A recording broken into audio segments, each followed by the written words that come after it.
ඔය දැක්ක තම්බ්නෙල් එකේ තියෙනවා මේක සර්ච් කරන්න එපා කියලා. හැබැයි මේක තියෙන සර්ච් කරන්න තමයි ඔය අනිවාර්යෙන් මේක සර්ච් කරලා රිසල්ට් එක අනිවාර්යෙන් කමෙන්ට් එකක් දාලා ඔයාගේ එක්ස්පීරියන්ස් එකත් අපිත් එක්ක ෂෙයා කරගන්න ඕන.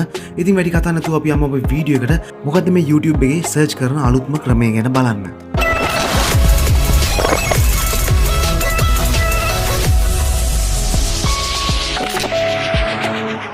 ඉතින් මට වගේම ඔයාටත් තියෙන ප්‍රශ්නයක් තමයි YouTube එකේ වීඩියෝස් බලද්දි ඔටෝමැටික් ඇඩ්ස් ප්ලේ වෙන එක. ඉතින් පෞද්ගලිකව මම දන්නවා ඒකේ තියෙන අපහසුතාවය.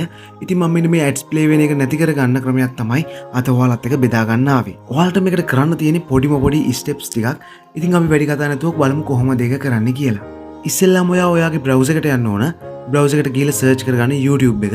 YouTube එකට ගියාට පස්සේ ඔයාලට බලා ගන්න පුළුවන් මෙන්න මේ වගේ YouTube එක ලෝඩ් වෙනවා. දැන් මෙතන YouTube වීඩියෝ එකක් ගත්තොත් අනිවාර්යෙන් ඇඩ් එකක් ප්ලේ වෙනවා කියලා ඔයා දන්නවා. ඉතින් අපි බලමු කොහොමද මේක නැති කරගන්නේ කියලා. දැන් ඔයාට කැමති වීඩියෝ එකක් මෙතනින් සිලෙක්ට් කරගන්න ඕන.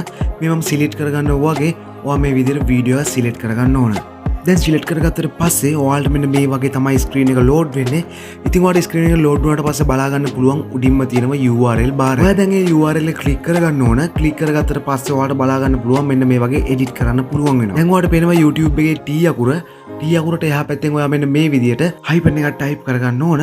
එම හයිපන් එක ටයිප් කරලා සර්ච් කරගත්තට පස්සේ ඔයාලට බලා ගන්න පුළුවන් මෙන්න මේ වගේ ෆුල් ස්ක්‍රීන් වීඩියෝ එක ප්ලේ වෙනවා. ඉතින් ඔයාලට පුළුවන් මෙන්න මේ වගේ ඇඩ්ස් ප්ලේ වෙන්නේ නැතුව දැන් ඔයාලට YouTube වීඩියෝ එක බලන්න. ඉතින් ඔයාත් මේක try කරලා බලලා අනිවාර්යෙන් කමෙන්ට් එකක් දාන්න අමතක කරන්න එපා. ඒ වගේම අමතක කරන්න එපා මේක ඔයාලට වැදගත් නම් ඔයාගේ යාළුවොත් එක්ක ෂෙයා කරගන්න. ඒ වගේම ලයික් එකක් දාලා මගේ channel එක subscribe කරගෙන යන්නත් අමතක කරන්න එපා. තවත් මේ වගේ වීඩියෝ එකකින් තවත් දවසක හමු වෙමු. අදට ගිහින් එන්නම්.